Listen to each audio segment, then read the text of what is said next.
Hello everyone, my name is Jamin. Thanks so much for visiting my channel. In this video, I have a Dell XPS 159575 laptop.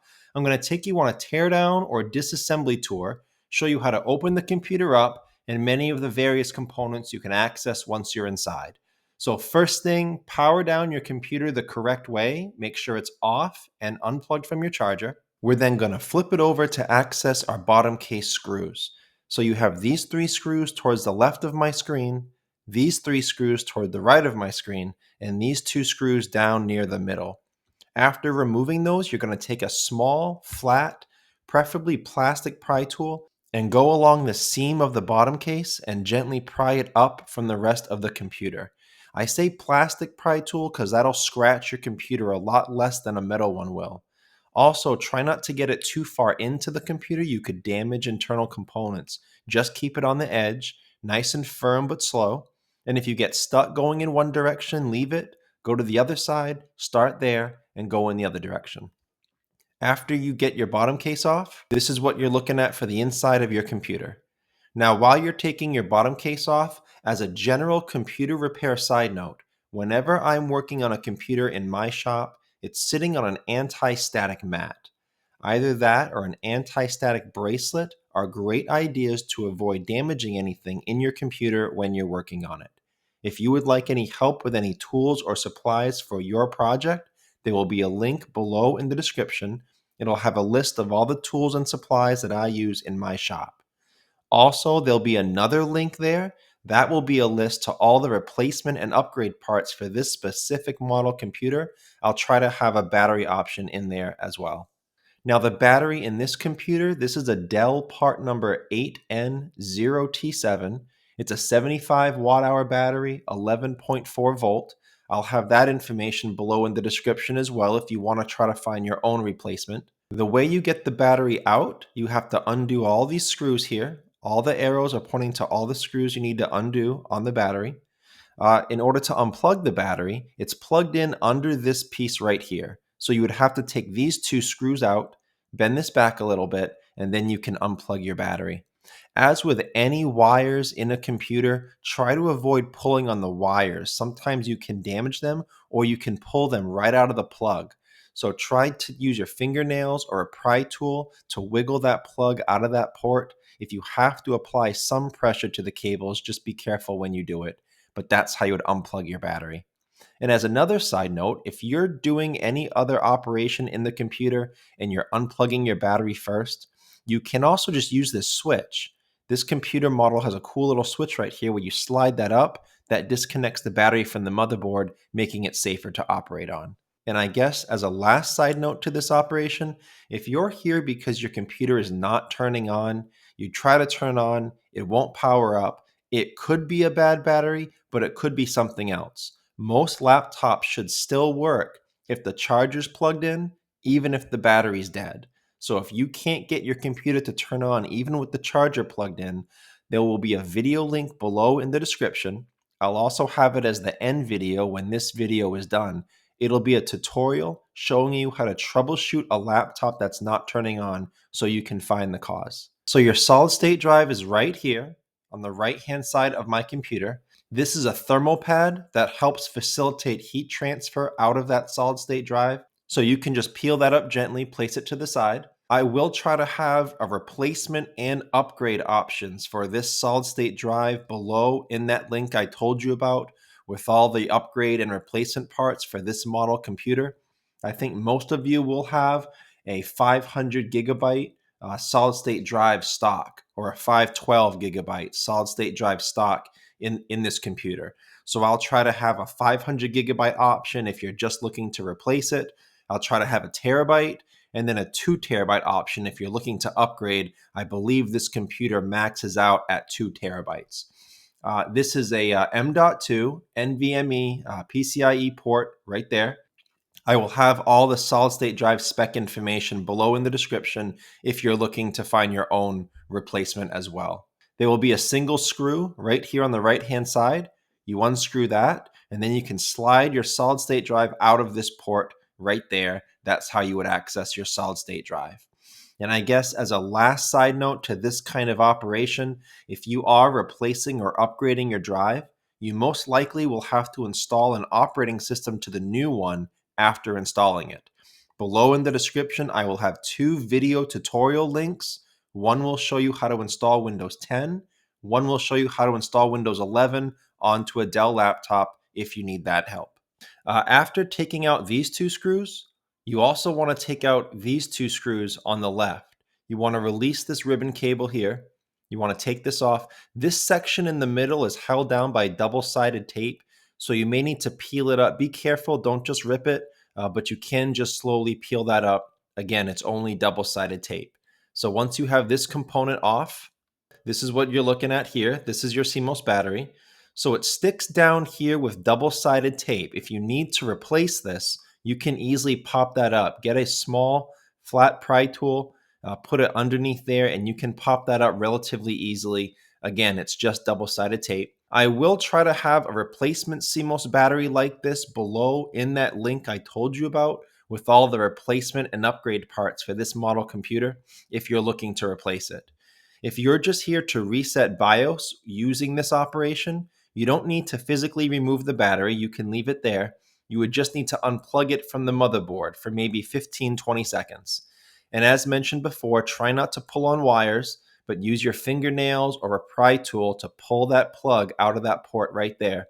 15-20 seconds should be sufficient to reset BIOS. It is good to note that in most cases, this will only reset your BIOS system settings. This will not reset your BIOS password if that's why you're here. I'll have more information about that below in the description in the FAQs. And I guess the last thing I can shout out about this kind of operation, resetting BIOS in this manner is a common troubleshooting step if your computer's not turning on. If that's why you're here, I will have a video link below in the description. I'll also have it as the end video once this one stops playing. It'll be a tutorial showing you how to troubleshoot a laptop that's not turning on, because that is a good troubleshooting step, but there are many others that can help you figure out why your computer's not turning on. Your speakers are down here. You have this on the right side of my screen. It connects by a wire all the way down here to the left side of my screen to this speaker. And this is the speaker that plugs into the motherboard right here. I will try to have a speaker replacement option below in that link I told you about with all the replacement and upgrade parts for this model computer if you're looking for help finding it. As mentioned before, try not to pull on wires if at all possible. Try to just use your fingernails or a pry tool, wiggle that plug out of that port. If you do need to pull on the wire, be very careful and go slow while at the same time trying to pry it out with a pry tool. Also, note down here the wire. This is laid out exactly around certain areas here. It's threaded through this area. If you do replace your speakers, take a picture or pause this video or do something so that you can run these wires exactly as they're seen here. If they're not run correctly, you could pinch them when putting the bottom case back on and damage those speaker wires. And I guess the last thing that I can mention about a speaker replacement, if you are having sound issues, if the sound is not consistent across different kinds of software, if you're having trouble controlling it, you may need to replace your speakers, but usually speakers only need to be replaced when they're blown. If you're having other sound issues, there may be something else involving your drivers or your system that needs to be updated. I will have a video link below in the description, also as the end video when this video is done. It'll be a tutorial showing you how to update all your drivers, update your system, make sure that that's not the issue before you get in here and try to attempt a speaker replacement, which is a little harder. This is your fan assembly right here.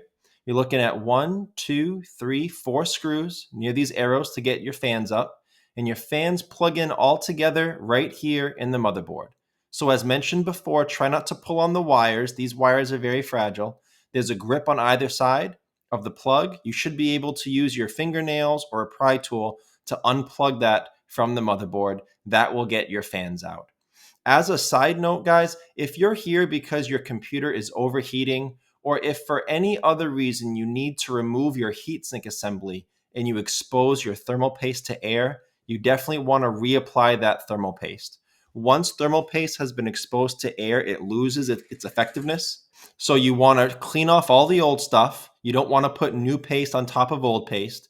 And then you want to reapply thermal paste, but not too much. So I will have a video link below in the description showing you a tutorial of how to deal with an overheating laptop, and it'll show you how to reapply that thermal paste the correct way. After you get your fans out, you're looking at this for the rest of your heatsink. It comes from the vent and the fans over here, over your CPU here. So this metal plate, this guard here, you can just pry that up with a pry tool. Once you do, you're looking at this. And these are the 4 screws that you would undo to take this heatsink up off of your CPU. I will also try to have a fan and heatsink replacement below in that link I told you about earlier with all of the replacement and upgrade parts for this computer if you want help locating that. In order to get at the motherboard, you may have guessed it, you're probably going to have to remove a majority of components that are plugged into it. So you have your CMOS battery that plugs into the motherboard right here. So again, don't pull on wires when you can help it, but use your fingernails or a pry tool to wiggle that out of the port right there. And then you have a ribbon cable here as well as here. These ribbon cables can be very fragile.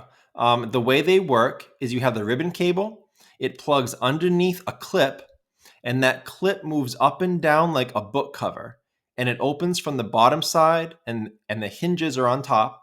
You would take a small, flat pry tool, slide it under that clip very carefully, and gently pop it up. Open the book cover from this end, and then that ribbon cable can slide out.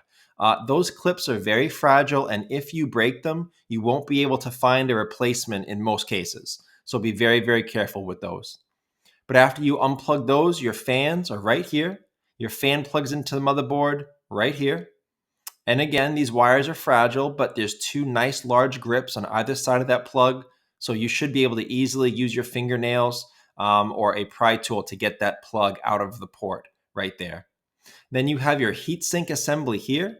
This can be pried off with the use of a pry tool. And once you do, you expose this area here.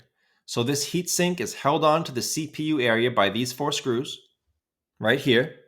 And then once you have those screws out and your heatsink is off, you just go around this motherboard and you see these screws here. This is very common on motherboards. There's a white triangle or a white arrow that points to where the motherboard screws are. So you go around here, take out all the screws you need to release your motherboard, and then you can get that motherboard out. As a last side note with this kind of operation, removing the heatsink assembly for any reason, or especially if you're installing a new motherboard, you're going to want to reapply thermal paste onto that CPU before putting this heatsink down. I will have a video link below in the description. It will also be the end video when this video is done playing, and that will be a tutorial in how to deal with an overheating laptop.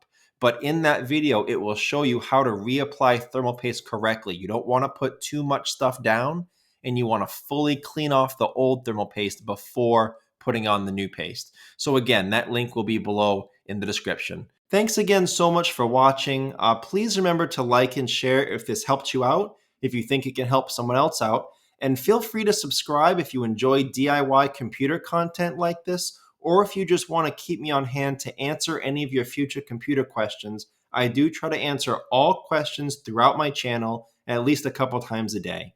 Also, feel free to check out the related links section below in the description. From time to time, I do try to add things in there that I think will help you with your general computer life, make it more productive, more enjoyable. So thanks again for watching, everyone. I look forward to seeing you on my next video.